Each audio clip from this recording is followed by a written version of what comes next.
This is just what I called it because I'm a dumbass. But basically, going to the weight room, I had a Monday was squat day, Wednesday was bench day, Friday was deadlift day. Set and rep scheme was 5, 4, 3, 2, 1, 1, and that was it. So I pick a different rep range each week. Like, you know, say first week I try to hit the heaviest 5 I could, and then obviously 4, 3, 2, 1, and 1 were progressively heavier sets, really pushing it. So next week, maybe I felt really good. I try to hit the heaviest 2 I could.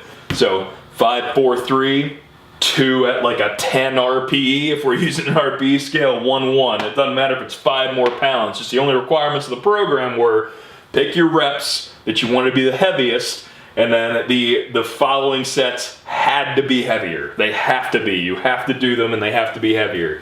I got really fucking strong doing this. Like I came, the heaviest squat I ever did in competition was a raw 600.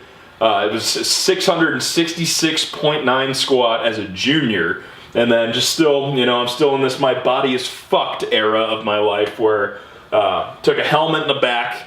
It actually ended up fracturing my L3. Never went to the doctor, and then right after I did the competition where I squatted 666.9 raw.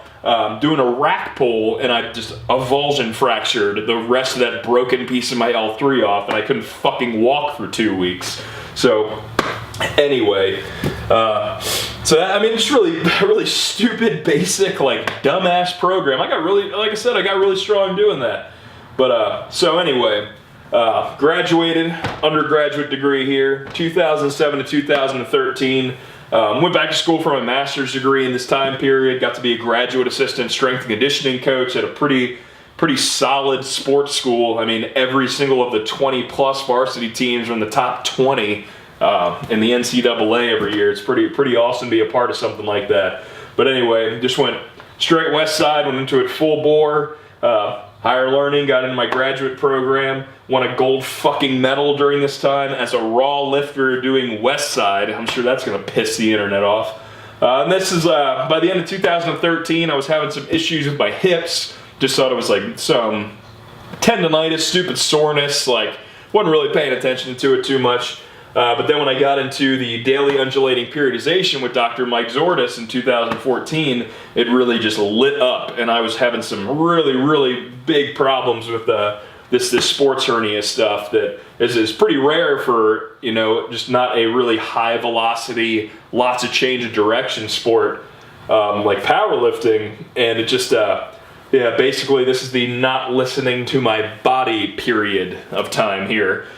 So I basically had to take all of 2014 off of squatting. I didn't squat. Like, I went to the Arnold in March, somehow still squatted 630, even though going through DUP and everything, we had my estimated training max up to right over 700 pounds, and I was fucking wrecking shit, even with all the pain and everything I was having, but not listening to my body. I just kind of pushed it anyway, being a dumb meathead, and made it 1,000 times worse. So the recovery time for a sports hernia is 6 to 12 months, and there's no treatment plan for it.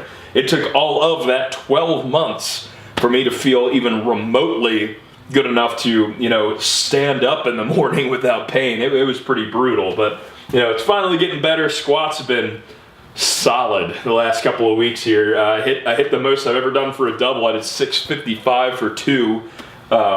A couple of weeks ago. Then I've just been taking it kind of easy, just working on some stuff. Which comes to 2015, really have my first off season right now. I'm all qualified for Raw Nationals in October. I just got invited to the World Fitness Expo meet that they have down in Georgia. It looks like I'm at least doing the pro equipped deadlift there. Hopefully I'd love to do the full meet as well, just kind of as a tune-up meet, just you know, just see how everything's feeling, just kind of work up to like 95%, something like that. But anyway, the next couple of months here, this first off season, you know, just focus is getting unfucked. That's about as scientific as I could put it. My elbows hurt, my knees hurt, my hips are finally all cleared up. I know my core is really weak. I've been just really light in my weight class, so I've been eating food like a madman, trying to get everything just kind of going in the right direction. So I just want to be pretty big and pretty strong for the next couple of months, and then worry about whatever the hell weight class I'm in come September. You know, it's not too hard for a big guy to drop weight. So yeah, that's the whole video. That's everything I want to talk about.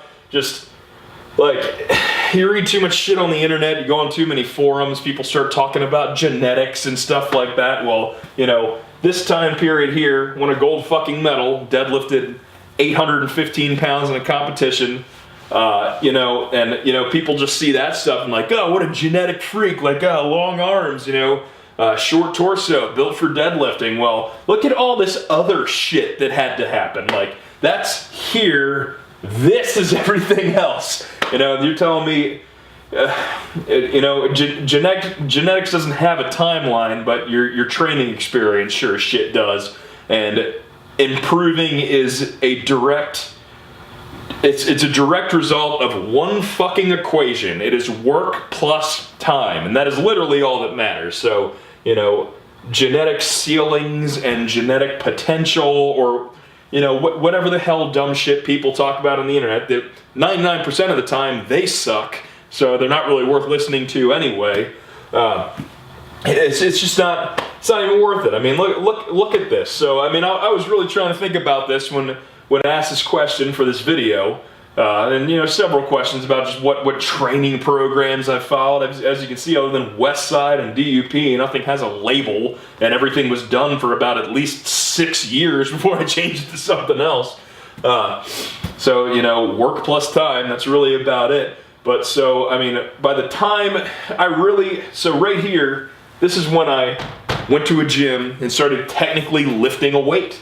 You know, that's 1999, it's 2015 now. And I'm literally just now figuring out how to not be mediocre as shit with this stuff. You know, I've just recently become proficient, you know, not even good. It just, I can go and at least look like I know what the fuck I'm doing.